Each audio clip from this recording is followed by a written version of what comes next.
시편 이사야 51장 1절은 이렇게 말씀합니다. 오라 너희 목마른 자들아 물로 나오라. 돈 없는 자도 오라. 너희는 와서 사 먹되 돈 없이 값없이 와서 포도주와 젖을 사라. 하나님께서는 죄악 가운데서 방황하고 죄가 죄짐으로 살아가는 인간들을 무조건적인 은혜로 구원하시기로 작정하시고 그리고 초청하십니다. 한 번만 초청하신 것이 아니고 사람들이 완악하기 때문에 수없이 반복해서 부르시고 또 부르시고 또 부르십니다. 한데 특별히 개혁교회 다니신 분들의 우리가 좀 오해하는 부분이 있는 것 같습니다. 하나님께서 나를 버렸다 이렇게 생각하시는 분도 계시고 하나님께서 나를 택하지 않나 보다 이런 생각을 가지고 그냥 스스로 자기감에 빠져가지고 신앙을 체념하고 포기한 사람도 있을 것입니다. 그러나 그렇지 않습니다. 택자와 불택자는 우리가 태어나기 전에 이미 결정되었다는 그 결정론적 숙명론, 그것은 성경과는 거리가 멉니다. 세상 사람들은 사주팔자를 이야기합니다. 나와 상관없이 내 운명이 이미 다 결정되어 있기 때문에 나는 어쩔 수 없이 그 운명대로 가게 된 것이다. 이것은 세상이 말하는 사주팔자 결정론적 숙명론이지 성경이 말하는 말은 아닙니다. 성경은 뭐냐? 그것은 하나님의 섭리입니다. 우리가 하나님의 섭리를 다 할 수 없지만은 하나님의 섭리는 뭐냐? 하나님과 내가 시간과 공간을 떠나서 함께 하시면서 섭리하는 것입니다. 운명적 결정은 내가 빠져 있어요. 그러나 하나님의 섭리는 내가 들어가 있는 것입니다. 하나님께서 나와 함께 내 모든 생애를 계획하시고 내 모든 것을 이끌어 가시는 것, 그것이 바로 섭리라고 할 수 있습니다. 그런데 우리가 잘 알지 못하겠습니다만 분명한 것은 뭐냐? 그것은 한 생명이라도 하나님께서는 더 구원하기를 원하신다는 것입니다. 세상 사람들은 반대로 이야기합니다. 하나님이 무엇인데 천국이 있다 지옥이 있다 엎어 놓으면서 멀쩡한 사람 지옥으로 끌고 가지 못해서 안 달라느냐. 그래서 전도하면 기분 나쁘게 생각합니다. 뭐 하나님이 뭔데 이리나 저리나 하느냐. 그런 것이 아니고 반대입니다. 인간은 자기 죄 때문에 어쩔 수 없이 죄값을 치르도록 벗어날 수 없도록 운명 지어져 있습니다. 그런데 하나님께서 그 죄에서 건져내서 구원하시는 분이라는 것입니다. 한 생명 더 구원하기 원하시는 것이 하나님의 뜻이지 멀쩡한 사람 지옥 보내지 못해서 안 달라는 분이 하나님이 아니십니다. 우리 이런 오해를 좀 불식시켰으면 참 좋겠습니다. 그렇다면 내가 하나님께 선택받은 자녀인지 아닌지를 어떻게 알 수 있을까요? 어떻게 구별할 수 있을까요? 어떻게 믿습니까? 하나님 선택받은 걸 믿으십니까? 믿어지십니까? 그 기준이 뭘까요? 대부분 우리는 이런 기준들을 어떤 개인의 어떤 경험의 영역에서 우리 이렇게 찾아오려고 합니다. 그러나 성경에서 명확한 기준을 제시해주고 있는데 그게 뭐냐? 요한일서 5장 12절입니다. 아들이 있느냐 없냐? 곧 예수 그리스도가 내 안에 있는 사람은 하나님의 자녀고 예수 그리스도가 내 안에 없는 사람은 하나님의 자녀가 아니라는 것입니다. 다시 말하면 예수께서 나의 그리스도요 나의 주인으로 확실히 믿어지는 사람은 구원받은 하나님의 자녀인 것입니다. 그게 안 믿어진다, 못 믿는다, 안 믿는다 하는 사람은 불신자인 것입니다. 나의 믿음을 구별하는 것은 제 말씀인데 지속적이고 연속적이고 반복적으로 내가 고백하는 내 마음의 고백과 입술의 시 그것을 통해서 내 안에 예수께서 계시느냐 안 계시냐는 것이 결정한다는 것입니다. 이해되시죠? 하나님께서는 죄인들을 구원하시기 위해서 무조건적인 사랑을 베풀어 주셨습니다. 한량없는 사랑을 베풀어 주셨고 우리는 아무런 대가를 요구하지 않고 그냥 무조건적으로 구원을 주십니다. 근데 이 세상에 보면 정말 이렇게 귀한 것은 다 공짜인 것 같아요. 물도 공짜고 물론에 소스 4개씩 나오는 원래 주는 물은 공짜잖아요. 공기도 공짜고 온 다 공짜입니다. 이 세상의 모든 것 사람이 욕심부려서 그렇지 욕심 부리지 않으면 풍성하고 차고 넘칩니다. 다 공짜로 주셨습니다. 구원도 공짜로 주셨습니다. 그런데 희한하죠. 사람들은 공짜가 귀한 줄을 몰라요. 하지만 우리 편에서는 공짜로 받았지만 하나님께서는 공짜가 아닙니다. 엄청난 대가, 엄청난 고통과 엄청난 희생을 치르고 우리를 건져내신 것입니다. 예수 그리스도의 십자가에서 그 모진 고난을 당해서 우리 대신 죄값을 치르는 그것을 통해서 우리를 건져내시다는 것입니다. 이것을 예수님께서는 이렇게 말씀하십니다. 요한복음 6장 38절에서 40절입니다. 내가 하늘에서 내려온 것은 내 뜻을 행하리 함이 아니요 나를 보내신 이의 뜻을 행하리 함이니라. 나를 보내신 이의 뜻은 내게 주신 자 중에서 내가 하나도 잃어버리지 아니하고 마지막 날에 다시 살리는 이것이니라. 내 아버지의 뜻은 아들을 보고 믿는 자마다 영생을 얻는 이것이니 마지막 날에 내가 이를 다시 살리리라 하시니라. 38절에 아버지의 뜻을 행하고 싶다고 그랬잖아요. 그럼 결국 아버지 뜻이 고난 일이 아버지 뜻인데 그 고난 뜻을 이루기 위해서 예수님께서 해야 했던 일이 무엇일까요? 그것은 예수님께서 십자가를 지신 거 아니겠습니까? 그것도 뭐 의로운 사람에서 죽으신 것이 아니고 정말 추악한 죄인들, 정말 심각한 죄인들, 타락한 죄인들, 영원히 소망 없는 죄인들을 구원하시기 위해서 죄 없는 예수님께서 대신 죽으셨다. 어찌 그것을 우리가 다 헤아릴 수 있을까요?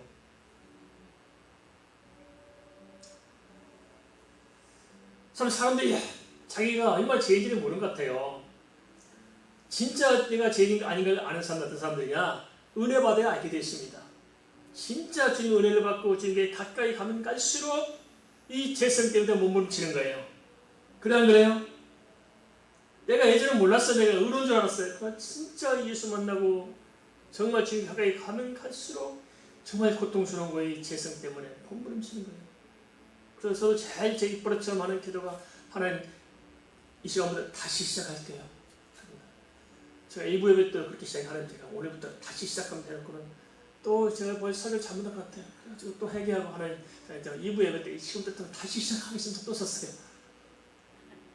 괴로워 죽겠어요. 못 살겠어요. 좀 힘들어서. 하나님 어쩜 좋습니까? 정말 이때 심령을 좀 어쩌면 좋아야 하는 답답히 못 살겠습니다. 우리가 몰라서 그러지 우리가 이 죄성이 뿌리가 깊은지 말해줬습니다. 그래 이런 죄를 위해서 주님께서 십자가에서 피를 주셨다는 거예요. 그 십자가를 앞에 두고 주님께서 얼마나 육신을 입은 예수님으로서 인간 예수로서 볼 때 그 십자가를 앞에 둘 때 얼마나 힘들었으면 그걸 놓고 기도하다가 이 땀방울이 핏방울이 해주셨을까요? 우리 잘 모르죠? 땀방울이 핏방울이라는 것. 저는 어렴풋이 알겠습니다. 오늘 기도원에서 기도하다가 한겨울철인데 이마 가르쳐 닦았는데 우리 손에 피가 묻어 있더라고요. 그래서 어디서 피가 나오냐 내 손에 아무리 봐도 피가 없는데 그 거울에 봤더니 인중에 빨갛게 피가 고여 있더라고요.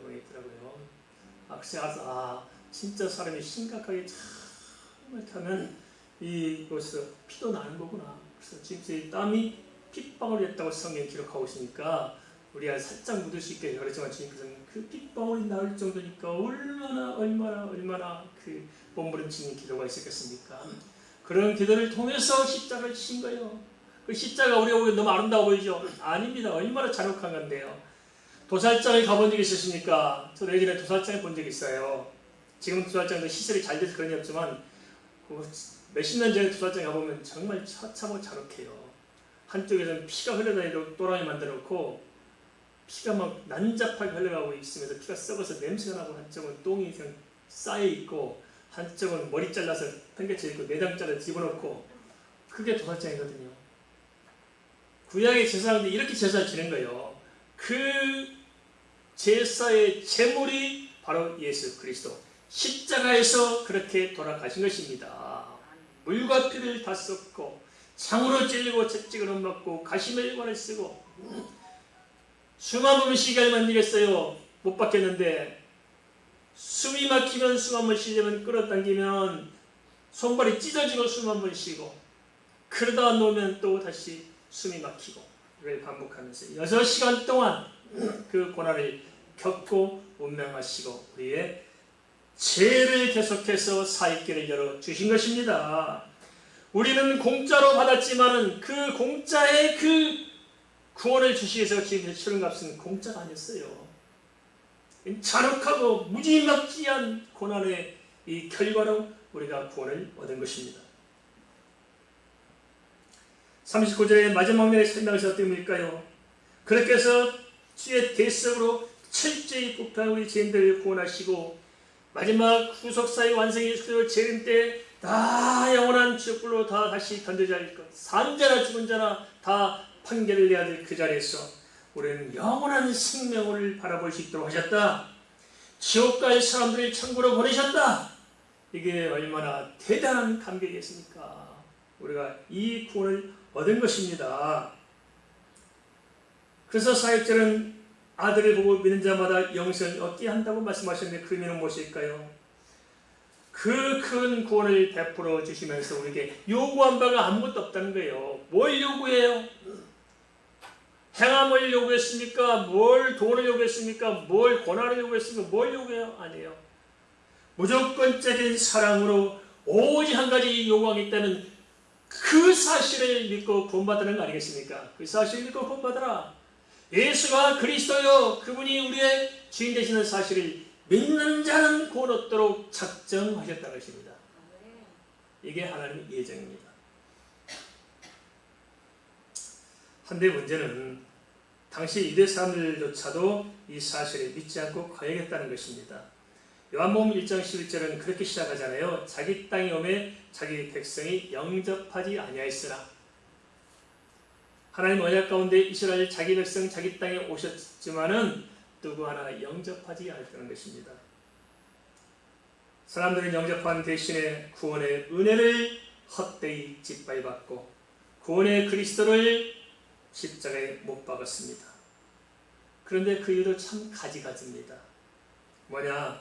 당시 왕들은 예수님을 못 받게 된 이유가 뭐냐? 왕권이 이어받지 않도록 혹시라도 왕이 태어났다 저 왕이 대적해서 내 왕위를 뺏어가지 않을까 불안하고 초조해서 자기 왕의 권세를 지키고자 예수를 못 박은 것이고, 그리고 유대 지도층들은 자기들이 메시아를 기다려놓고도 막상 메시아 오시자 자기들이 가지고 있는 기득권, 종교적인 기득권을 뺏길까 싶어서 예수님을 배척한 것입니다. 예수 기다려놓고도 예수 모셨으면 내드려야 하잖아요. 그런데 예수 못 받고 자기들이 하나님 자리를 차지하고 싶어서 그런 것입니다. 민족들은 또 왜 그랬을까요? 백성들은 그렇게 메시아를 기다려놓고도 메시아가 와서 그렇게 은혜를 베풀었지만은 자기들이 원하는 메시아는 뭐예요? 이 땅의 메시아. 로마 사람 쫓아내고 그냥 권세와 능력을 가지고 뭐 잘못 잘 살기 땅에서 좀 자기들의 욕심을 채워줄 수 있는 그런 메시아. 그러지 않고 십자가에 매달려 갔으면 그 예수를 보자 그들은 다 떠나고 말았던 것입니다. 그들의 착각이었습니다. 이거 보면은. 그런데 이러한 착각은 지금도 비슷하지 않을까요? 우리도 착각하고 살지 않느냐는 것입니다. 정말 신앙생활을 제대로 해야 될 텐데요. 제대로 해야 될 텐데 이유도 많고 탈도 많고 말도 많지 않습니까? 도대체 그럴까요? 도대체 그럴까요? 그것은 사실 가보면 자기 의의들이 너무 강해요. 너무 대가세. 무슨 대가세나 예수 믿음의 대가세야 되는데 그건 없으면서 인간적인 추락한 자기 의, 자기 아집의 대가 너무 세다는 거예요. 이게 안 무너지고 자기 자아가 너무 강해서 예수님이 어쩔 수 없는 주님이 말씀하셔서 듣지 않으려는 작정하는 심각한 문제가 있다는 것입니다. 그리고 이 사람의 뜻, 내가 정한 내 뜻을 포기 못하는 것들. 그래서 모든 내 생각에 맞추려는 것들이요. 그죠? 내 취향대로 해야만 되는 것들. 그래 그 밑바탕에 뭐가 있을까요? 그 밑바탕에 자기 욕심이라는 게 살아가고 있잖아요. 자기 욕심, 자기 욕망, 자기 야지 그게 똘똘 뭉쳐 있습니다. 그런데 잘 알아야 됩니다. 그게 문제가 아니고 그 자신의 욕심이라는 밑바탕에 뭐가 있는가를 봐야 됩니다. 그게 뭐냐? 우리의 죄성입니다. 알겠습니까? 그래서 죄에 빠져서 그러는 것인데 그걸 모른다는 거예요. 죄에 빠져 있다는 거예요. 죄에 빠져있기 때문에 세상적인 그 자기 아직의 욕심을 가지고 자기 뜻, 자기 생각, 자기 뭘 추구해가지고 하고 자기 똘똘이 자아가지고 또 살고 있는 것인데 그걸 모르면 내가 옳다고 생각하고 내 생각이 바르다고 생각하고 내가 맞다고 생각한다는 거예요. 아닙니다. 그 밑바탕에 내 욕심이 살아가고 있고 그 욕심은 죄가 붙들고 있는데 그 죄의 배후에 누가 있느냐 그걸 잘 알아야 됩니다. 그게 뭐냐? 사단이 붙들고 있는 것입니다. 사단의 종로를 타면은 분별이 흐려집니다. 그런데 문제는 사람들이 사단의 말이 옳게 들릴까요? 하나님의 말씀이 옳게 들릴까요? 이게 문제예요. 이게 문제예요. 아담과 하와가 하나님의 말씀과 사단의 말 중에 누구 말이 옳게 들렸을까요? 사단의 말이 옳게 들렸어요. 하나님은 먹지 말라고 저는 죽으리라 했는데 사단은 괜찮아 뭘 그거 가지고 그래 모두 안 죽어 근데 또 먹고 보니까 안 죽었잖아요. 죽은 것이 아니고 사단의 말은 옳잖아요. 그런데 하나님은 영을 말씀하시고 사단은 육을 말하는 거거든요. 육신을 따를 것이냐 영을 따를 것인가 잘 분별해야 됩니다. 그래서 참 희한하죠. 내 편은 하나님 들어주는 것이 아니고 사단이 들어줘요. 그죠? 내 마음의 편을 누가 들어줘요? 사단이 내 편이네. 하나님 내 편 안 들어요. 그죠? 하나님 우리로 하여금 하나님 편 들도록 말씀하시지 내 편 안 들어줘요. 네가 타락했지 않느냐 회개하라 말씀하시지 괜찮고 뭐 마음대로 상관없어 그렇게 안 하세요. 사단은 내 편 들고 좀 내 마음에 맞는 소리를 하는지 몰라요. 사단 그죠? 속지 마시기 바랍니다. 영적으로 깨어야 됩니다. 영적인 무지에서 헤어나오지 못하면 그 결과는 정말 비참할 것입니다. 나만 망하는 게 아니잖아요. 내가 영적으로 바로 서지 못하면 내 가정 어떻게 해요? 내 자식들을 어떻게 해요? 우리가 이런 사실을 일찍부터 깨닫고 정말 새끼들 뱃속에서부터 휘어 잡았으면 지금 문제가 없잖아요. 다른 건 양보하더라도 신앙만큼만 내가 양보할 수 없다. 틀을 잡았으면 얼마나 좋을까요? 한국교회가 이걸 철저히 해결해야 됩니다. 다음 세대가 없습니다. 70% 정도가 주일학교가 없어요. 다음 세대가 없습니다. 그러면 그동안 기성 세대들이 뭐 했다는 거예요? 다음 세대를 복귀를 했잖아요. 그 말은 무슨 말입니까? 신앙생활 잘했다는 거 못했다는 거예요. 못했다는 거예요. 이걸 첫째 해결하고 다음 세대 살려야 됩니다. 나 혼자가 문제가 아닙니다. 다윗을 통해서 다윗을 어여빼신 하나님께서 그 다윗의 마음의 중심을 보시고 다윗의 후대들을 축복하셨잖아요. 대대손손. 우리를 보고 우리 후대를 하나님 축복하실 수 있을까요?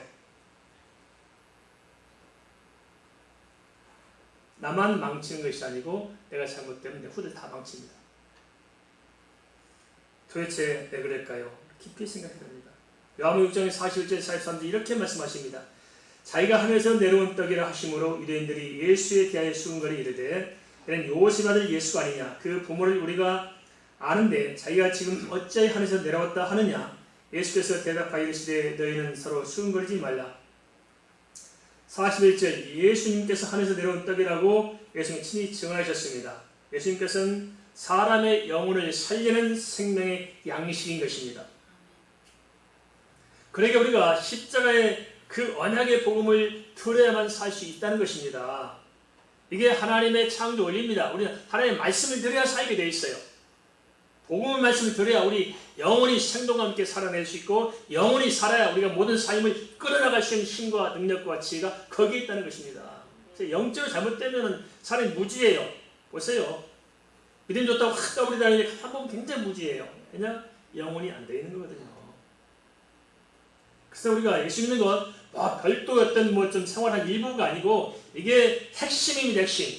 영적으로 하는 건 나의 관계가 정확하게 세워지고 거기에 뚜렷한 게 있어야 거기서부터 생수의 하나님 보호자에 흘러서 내 심령을 차고 넘쳐서 내 삶에 흘러 넘치는 것입니다.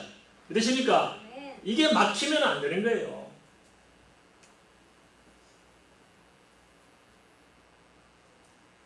우리가 복음을 들여야만 살 수 있는데 생명의 말씀, 하나님의 생수를 먹고 마셔 사는데 그걸 단절시키니까 세상의 소리가 자꾸 들어와요. 세상의 소리만 들어온 것이 아니고 내 마음의 소리를 따라 살려고 하잖아요.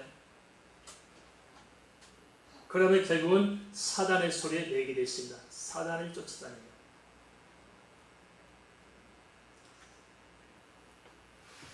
유대인들이 똑같았습니다. 42절 그들은 수군거릴 뿐이었지 요셉의 아들이라고 무시할 뿐이었지 절대 그들은 예수님을 용납하지 않고 편견에 사로잡혀 예수님을 거역했습니다. 참 어리석죠. 요셉의 아들이라고 이야기하면서 그게 무슨 말인지 몰랐어요. 성경은 이 땅에 그리스도 보면 몇 가지 언약이 있잖아요. 다양 많지만 몇 가지 보면 첫째는 혈통으로 어디서 나와야 되냐면 유다 족속 아브라함과 다윗의 자손을 통해서 나와야 돼요. 우리가 이사야 55장에도 분명히 이야기했잖아요. 다윗을 통한 은혜라고 말씀하셨어요. 다윗을 통한 확실한 은혜입니다. 다윗을 통한 확실한 은혜가 뭐냐? 다윗의 계보를 통해서 나올 메시아 그리스도 예수께서 확실한 은혜인 것입니다. 그 혈통을 통해서 분명히 말씀하신 것이고요. 두 번째는 베들레헴에 태어난다고 이야기했고 뭐 다른 건 다 제쳐놓더라도 요한이 와서 증언까지 했잖아요. 근데 그 모든 증거들이 다 성취가 되었다는 것입니다. 한데 그들 입으로 요셉의 아들이라고 이야기하면서도 요셉이 다윗의 혈통을 따라 난 그 가문이라는 것을 알면서도 그들은 예수를 모릅니다. 웃기잖아요. 알긴 아는데 모르는 거예요. 육으로는 아는데 영으로는 모르는 겁니다. 여기서 우리가 속히 빠져나와야 됩니다.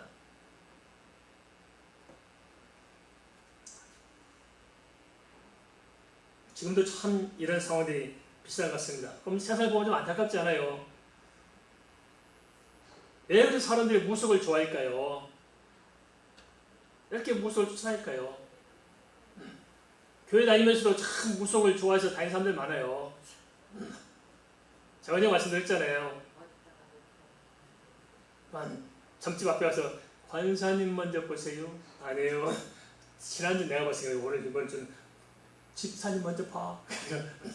얼마나 은혜스러워요. 제가 물어보니 그렇더라고요. 오는 사람 중에서 한 4분 1정은 다 교회 다니는 사람들이래요. 그럼 목사님도 오신다고 그랬잖아요. 목사님도 어떻게 측하면 잘 되는지 물어보는다는 거예요. 왜 이렇게 무속에 빠져 있을까요? 왜 바알 사상에서 번하지 못할까요? 또 왜 이렇게 종교에 심취할까요?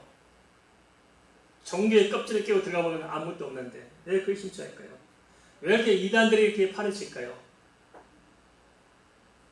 그것은 그들을 집단들의 문제라 하고 왜 크리스찬을 저렇게 방어하는 것일까요? 이제 우리가 다시 복음을 듣고 다시 기도할 줄 압니다. 로마서 1장 16절에서 바울 사도는 이렇게 고백합니다. 그러므로 할 수 있는 대로 로마에 있는 너에게도 복음을 전하기를 원하노라. 왜 다시 복음을 전한다고 그럴까요? 그래야 은혜를 회복할 수 있습니다. 은혜를 회복하는 것은 복음을 듣는 데 있습니다. 43절에서 주님께서는 수군거리지 말라고 이야기하고 있습니다. 그들은 자기들이 옳은 줄 알고 수군거렸습니다. 그렇지만 은혜받고 구원받을 기회를 놓친 것임을 알지 못했습니다. 영적인 세계는 인간의 보편적인 상식으로는 이해 안 되는 점들이 참 많습니다. 왜냐하면 흑암의 세력들이 치료하게 파고들고 들기 때문에 그렇습니다. 우리가 우리 생각을 가지고 사는 것처럼 보일지 모르지만 그 배후의 영적인 세력이 우리를 지배하고 있다는 사실을 알아야 됩니다. 당시 유대인들은 예수님의 기적을 목격한 사람들입니다. 오병의 기적뿐만 아니고 예루살렘 산 모든 이적들을 잘들 알고 있었습니다. 그리고 요셉이 유다 지파 다윗의 자손인 것도 알고 있었고 또 세례 요한 예수님께서 누구신지 증언하는 사실도 들었을 것입니다. 한데 왜 믿지 못하고 수군거리기만 할까요? 그런데 과묵은 오늘날도 방황하는 크리스찬들이 너무나 많습니다. 요한복음 6장 44절입니다. 나를 보내신 아버지께서 이끌지 아니하시면 아무도 내게 올 수 없으니 오는 그를 내가 마지막 날에 다시 살리리라. 그래서 좀 은혜가 필요합니다. 은혜가 필요해. 하나님의 은혜를 입어야 돼요, 우리가요. 하나님의 은혜를 입어야 하나님께 갈 수 있습니다. 그런데 주님의 뜻은 뭐냐? 요한복음 10장 10절에서 두 가지 얘기하잖아요. 생명을 얻게 하고 풍성을 얻게 하는 것이라. 영혼을 살리고 살린 영혼이 예수 안에서 풍성한 은혜 가운데 살아가도록 하는 것이 주님께서 오신 목적이라 분명히 이야기하고 있습니다. 생명을 살리고 풍성한 이 모든 것이 어디냐? 예수 안에 있다는 것입니다. 그 은혜를 누리기 위해서 영적으로 정확히 분별할 줄 알고 영적으로 강해져야 한다는 것입니다. 우리가 바울처럼 생명 걸고 복음을 전하지 못할지라도 최소한 복음을 부끄럽게 여기지 말고 내 영혼을 살려야 하지 않겠습니까? 좀 살아나십시다. 할렐루야. 내 영혼을 살리십시다. 내가 먼저 살아야 하지 않겠어요? 정말 예수 믿냐 물어보면 믿다 대답하는데 보면 안 믿는 것 같아. 진짜 신앙생활 좀 제대로 해봅시다. 진짜 믿어보십시다.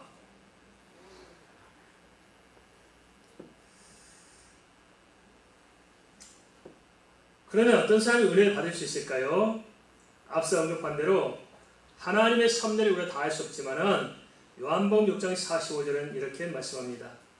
선지자의 글에 그들이 다 하나님의 가르치심을 받으리라 기록되었은즉 아버지께 듣고 배운 사람마다 내게로 오느니라. 어떤 사람이 은혜를 받을 수 있어요? 하나님의 가르침을 듣고 배운 사람이라고 성경은 말씀하고 있습니다. 이것을 이사야 54장 13절은 여호와의 교훈을 받는 사람이라고 말씀하고 있습니다. 그것의 표현이 뭐냐? 영적인 귀가 열려야 한다는 것입니다. 귀가 열려야지 들리죠. 그죠? 영적인 귀가 열리라는 것입니다. 이어서 요한복음 6장 45절 이렇게 말씀하십니다. 이는 아버지를 본 자가 있다는 것이 아니니라. 오직 하나님에게서 본 자만이 아버지를 보았느니라. 이 말씀은 어떤 의미일까요? 여호와의 교훈은 예수 그리스도이시며 예수 그리스도를 통해서 온다는 것입니다. 따라서 복음 외에는 길이 없는 것입니다. 오직 하나님께 온 자, 오직 하나님의 유일한 구원의 대속자 예수 그리스도의 복음 외에는 길이 있다 없다? 없다는 것입니다. 그러므로 요한복음 10장 27절에서는 또 이렇게 말씀하십니다. 내 양은 내 음성을 들으며 나는 그들을 알며 그들은 나를 따르느니라. 진짜 예수 믿는 사람들은 주님의 말씀이 들려지는 것입니다. 듣고 싶은 것입니다. 목마른 거예요. 갈증이 있는 거예요. 갈망하게 돼 있어요. 사람이 그렇게 창조됐어요. 육신의 땅망을 살 수 있게 된 것이 아니고 여호와의 말씀으로 말미암아 우리가 살아갈 수 있도록 그렇게 창조됐기 때문에 진짜 그 은혜를 입은 사람은 예수 그리스도의 음성이 들려지게 되어 있다는 것입니다. 안 듣고는 베길 수가 없어요. 듣는 거예요. 듣고 주님을 따르는 겁니다. 그럴 때 주님께서는 그 심령을 보고 안다는 거예요. 복음을 갈망하는 심령, 그것이 바로 제 은혜를 받는 합당한 준비인 줄 압니다. 예수 믿고 사는 기쁨과 평안과 감사, 그 모든 것 역시 마찬가지로 시작은 예수 그리스도의 복음을 듣고 예수님을 만나야 됩니다. 깊이 만날수록 주 은혜가 풍성케 되는 것입니다. 그런데요, 맨날 듣긴 듣는데 복음이 없는 것만 듣고 그런 쪽에만 관심을 갖고 살다 보면은 내 영은 죽어가는 것입니다. 복음을 들어야 됩니다. 하나님의 크신 섭리를 사람의 지혜로 다 해낼 수 없습니다. 그렇지만 주님의 말씀이 들려지면 그 말씀을 내가 받아들이고 말씀을 먹으면 조금씩 깨달아지면서 말씀의 능력이 내 속에 채워지는 것입니다. 그래서 로마서 1장 17절 이렇게 말씀하십니다. 복음에는 하나님의 의가 나타나서 믿음으로 믿음에 이르게 한다고 말씀하고 있습니다. 복음의 씨는 자라게 되어 있습니다. 그래서 씨가 참 중요합니다. 씨. 뭐가 중요하다고요? 씨. 콩 심은데 뭐가 나요? 콩이. 팥 심은데 뭐가 나요? 팥이 나. 우리가 신앙을 옳습니다. 우리 신령 속에 뭘 심어야 돼요? 예수 씨를 심어야 됩니다. 할렐루야. 예수 복음의 씨를 심어야 복음이 자라는데 예수 씨를 안 심고 엉뚱을 심는 거예요. 사람들이. 지금 당시 예수님 주변에 사는 문제가 뭡니까?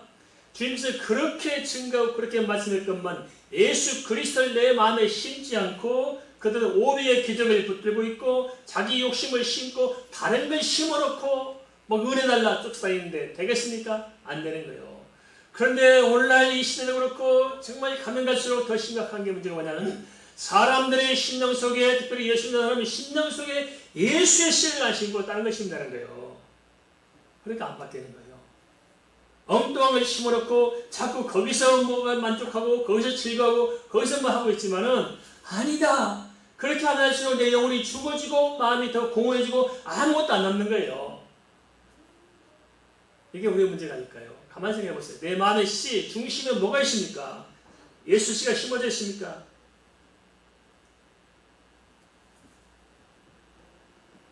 나무가 정상적으로 열려 맺으려면 뿌리가 건강해야 됩니다. 뿌리가 땅에 심어지고 뿌리가 건강하게 뻗어야 나무가 자라는데 뿌리가 뽑히면은 아무리 큰 나무 겉이 무성할지라도 때가 되면 말라서 비틀어지게 되어 있습니다. 우리가 예수 안에 뿌리를 견고히 내려야 제 은혜를 다 빨아들이면서 영적으로 건강하고 그 건강한 영적인 기반 위에 우리 인격과 삶이 변화되고 하나님의 영광이 드러나면서 삶이 하는 은혜로 참 도우심을 받게 되어 있습니다. 참 제 이야기를 해서 죄송합니다만 참 답답하더라고요. 저는 보면 그렇게 저는 진짜 하나님 은혜 아니면 살아갈 수 없습니다. 왜냐하면 제가 뭘 가지고 또 합던 밑바닥에 있어. 하나님 은혜 아니면 아무 데씩 없는데 지켜보시면 알잖아요. 우리가 얼마나 제가 지금 은혜 받고 살고 있습니까? 그죠? 제 믿음의 증거잖아요.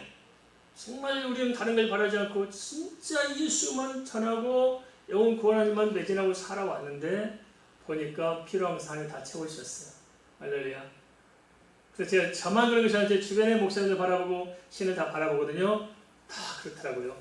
얼마나 청단지 말할 수 없어요. 얼마나 청단지 말할 수 없어요. 정말 하나님의 온전한 믿음을 참여했던 사람들이 세상적인 뭘 가지고 꼭 원한 것이 아니고 그들의 가정이 얼마나 건강하고 자녀들이 얼마나 바르게 자라고 얼마나 그들이 이 사회와 국가에 좋은 일을 이바지하고 살아가는지 말할 수 없습니다. 대단합니다.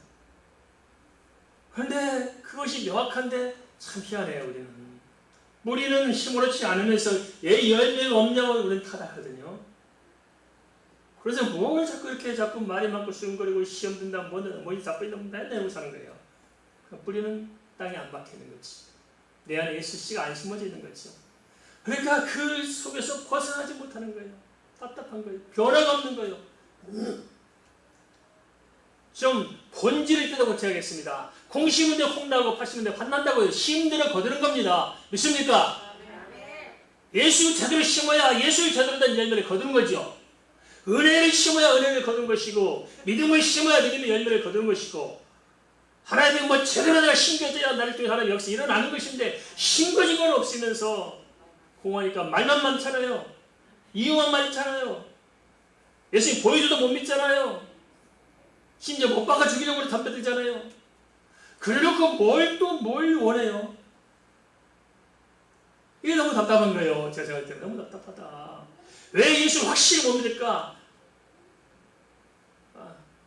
저는 제 인생의 단어 하나만 쓰라면 딱 하나 씁니다. 제가 항상 책을 선물할 때 딱 쓰는 단어 하나. 오직 예수 씁니다. 제가 중학교 1학년 때 혈서를 썼어요. 내가 진짜 잘해서 처음 혈서 쓴 게 딱 손가락 잘라가지고 오직 예수 딱 써서 딱 가지고 있었거든요. 어린 철부지셨지만 내가 평생 주님을 사기 때문에 오직 예수 손가락을 뜯어가지고 혈서를 써서 간직해놨어요. 오직 예수. 이렇게 살아보자. 대부분 사람은 그런 뭘 살아요. 아무튼 정말 복되게 살았지만은 목사가 되면서도 좀 이제 늦게 철들어서 보니까 내가 몰랐구나. 진짜 오직 예수로만 살아왔으면 내가 얼마나 좋았을까 후회 막심한 거예요. 내가 오직 예수만 살았으면 얼마나 좋았을까 후회 막심합니다. 그래서 늦게 철들고 보니까 영철고 보니까 진짜 오직 예수를 살아나 보니까 달라도 달라요. 사람이 반듯하고 언행심사가 존경스럽고 그 가족 집안에 보더라도 다 보면 이렇게 다 하나님의 은혜가 풍성풍성 고여있고 이게 크리스천의 삶이 아닐까요? 그죠? 우리가 예수 그리스도의 복음의 씨를 우리의 마음의 중심에 제대로 심어봅시다. 그렇게 하시겠습니까? 우리 축복은 바라거든요. 이게 문제, 우선순위가 틀렸어요. 이스라엘 사람 그런 거 아니에요? 오후에 기적 보고 막 떡 먹고 배불러서 떡 달라 쫓아다니는데 주님께서는 복음을 말씀하시거든요. 내가 생명의 떡이라. 그 떡 찾지 말고 생명의 떡을 찾아라. 뭔 이런 거냐? 그 떡 내놓으라. 자꾸 이러잖아요. 거기에 몰입해서 그것이 믿음인 것처럼 그걸 쫓아가지고 몸부림친다고 해요, 성도들이. 근데 그렇게 한 사람들은 그게 이루어지면 다 주님 떠나요. 돈 달라고 쫓아다니는 사람들은 돈이 벌려지면 예수 안 믿어요. 목적이 그거였거든요. 안 믿어요. 건강도 없고 막 몸부림치는 사람들은 건강 회복되면 교회 떠나요. 이제 골프 치러 가야죠. 건강한데. 예수 복음을 붙잡아야 됩니다. 죽으나 살아 예수. 망해도 예수, 흥해도 예수. 병들어도 예수, 건강해도 예수. 사나 죽으나 예수로 살면은 주의 은혜가 영원토록 함께합니다. 믿습니까? 이 땅에서만 은혜 받는 것이 아니라 영원한 천국이 있습니다. 예수가 다 있다고요. 예수가 인생의 해답이라고요. 그런데 왜 우리는 복음을 부끄럽게 생각합니까? 왜 복음을 이렇게 짓밟고 있습니까? 한국교회가 큰일 났어요. 물론 많은 목사님들이 다 공감하겠지만 사람들이 복음을 들으려고 하지 않는다는 거예요. 진짜 예수 안에 은혜를 저버리고 엉뚱한 데서 은혜를 찾는 거예요. 세상적인 어떤 만족감, 세상적인 평안함, 세상적인 행복 뭐 이런 걸 채워져가지고 이런 몰입하고 있어요. 그러나 아닙니다. 그것은 뿌리 없는 나무와 같습니다. 다 썩어가는 거예요. 다 던져버리고 예수 그리스도의 복음을 내 심령에 심기를 바랍니다. 예수만이 살 길입니다. 예수만이 우리를 구원합니다. 예수가 답입니다. 흔들리지 말고 처음부터 끝까지 변함없이 예수 하답니다. 가다가 말고 넘어지지 하지 말고 뿌리 심었다 뽑아놓고 심었다 뽑아놓고 되겠어요. 심어서 좀 살려면 또 뽑아. 또 아쉬움도 심었다가 또 뽑아. 이렇게 뭔 열매가 있겠어요. 이걸 흔히 하는 말로 개떡 같은 신화라고 그러잖아요. 개떡을 찰떡으로 바꿉시다. 할렐루야. 아멘. 아는 사람들 뭐래 또 찰떡이라는 거죠. 진짜 제대로 된 신앙생활 이게 필요합니다. 왜냐? 이 땅이 전부가 아니잖아요. 조만간에 주인 뵐 다가올 텐데 어찌하면 좋을까요?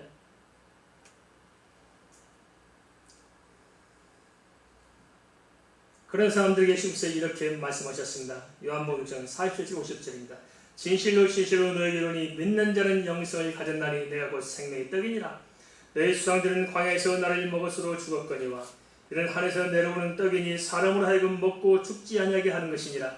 나는 하늘에서 내려온 살아있는 떡이니 사람이 떡을 먹으면 영생하리라. 내가 줄 떡은 곧 세상의 생명을 위한 내 살이니라 하시니라. 우리가 듣고 살아야 할 복음이 뭐냐? 주님께서 잘 정리해 주겠습니다. 첫째 뭐냐? 믿는 자에게는 영생이 있다는 것입니다. 천국이 있다는 거예요. 믿으십니까? 천국이 있다는 거예요. 진짜 가만히 생각해 보세요. 사람이 가장 절박한 문제가 죽음이 아닐까요?